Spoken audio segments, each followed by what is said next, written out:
All right, what's up guys? Welcome back to another video. We got Project ZL1 here in the garage. Door closed because it's like 30 degrees outside and the wind's blowing 20 miles an hour. But what we're gonna do is just a basic drain and fill on the gear loop here. This car is equipped with an ELSD, but a drain and fill is pretty much a drain and fill, right? So went to the dealership, picked up 2 quarts of this 75 W90 GL. They used my VIN number to look it up and make sure it's the right oil for the car. If you're concerned about how much this stuff costs, it is astronomical. It is borderline insane of how much Chevrolet wants per quart for this fluid right here for this rear end. And if you're wondering about how much it was, go check out my video where I talk about my trunk carpet and me buying this, and I'll tell you how much it costs in there. But it's expensive. It ain't cheap. So anyhow, well, I do this a little bit different. So let's get up underneath the car and get started with it. The tools that you're gonna need, just a 3/8 ratchet. I got myself a medium to short extension and then a little bitty extension just in case I need one of them. And one of these pumps you can pick up for about $6 to $8 at any parts store. These pumps are great. It's gonna wear out your arm. I've seen other ways to do it, but this thing's will work pretty good for me. And of course, a light and a good drain pan. So let's get under there and get started. All right, so we're here under the car. This here on the driver's side, that right there is gonna be your fill right there. That's how you're gonna fill it up. And then of course, if I can get it swung around here, to the very rear, this is gonna be your drain, how you drain it.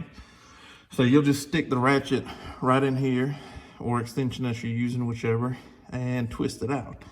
Now, I've seen a lot of people take the drain out first and drain it. That's really a dumb way to do it.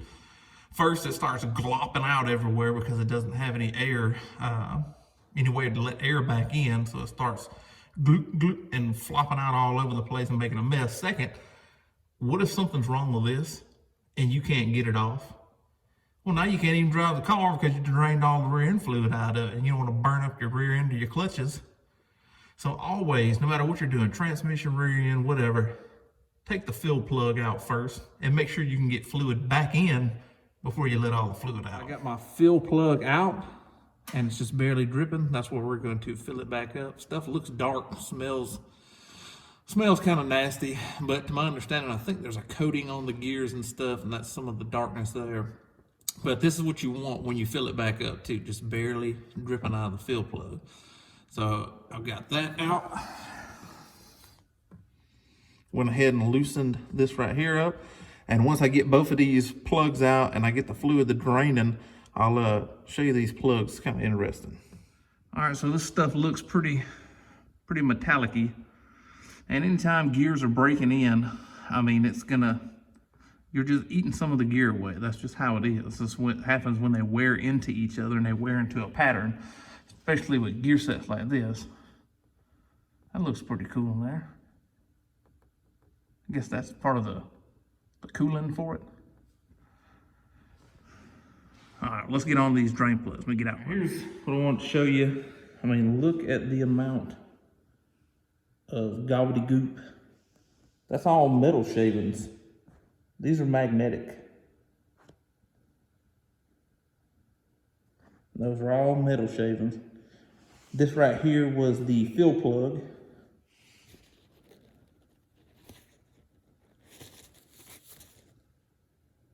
And this right here is the drain plug.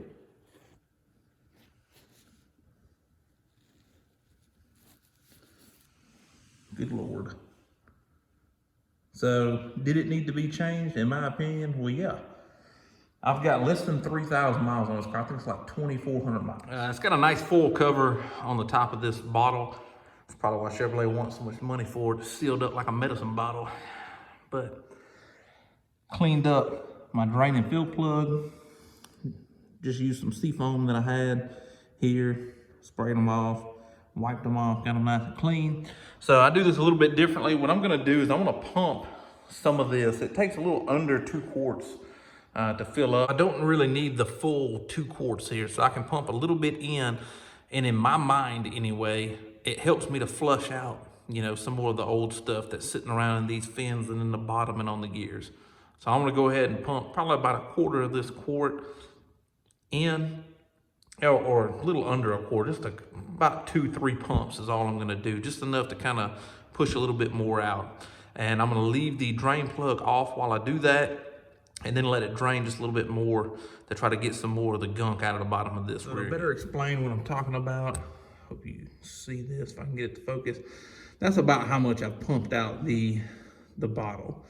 Not very much, but it is enough to go ahead and have some more draining out, and that stuff's pretty dark. Let me get my light over here. So it is able to get a little bit more of the nastiness out of there. And I do that, you know, if I'm doing a rear end or transmission, I pump a little bit in and let that little bit drain out the herd to kind of flush a little bit more out. Just my thing. You don't have to do that, but that is what I got. The drain plug back in here. Fill plugs out, hoses in.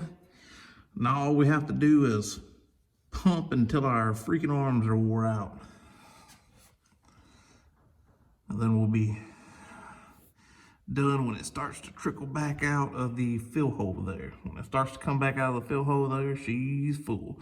Now, you want to make sure your car is jacked up on jack stands level. You can't be leaning one way or the other. It needs to be level. But on a level surface, when it starts to drip back out of here, just a steady drip like you saw in the beginning when I took the fill plug out.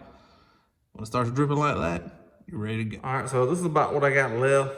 I want to say I used 3/4 of this bottle, but I did pump a few pumps in, you know, to help flush out the old stuff. But I got my plugs back in. Top plug is back in, fill plugs in. I just got my line here just kind of draped over, draining all the excess fluid out of it. They say, you know, it's gonna be about 1.5 quarts to a little over 1.5 quarts. I used 1 3/4 because I did pump a little bit of extra in to kind of flush it out with the drain plug still out like I showed you. But anyway, that's changing the rear end fluid. You saw how nasty that stuff was.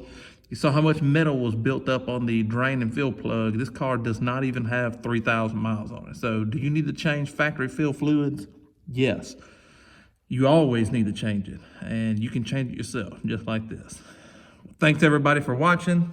Thanks for tuning in to another video. Appreciate it, each and every one of you. I'll be doing the trans fluid here pretty soon.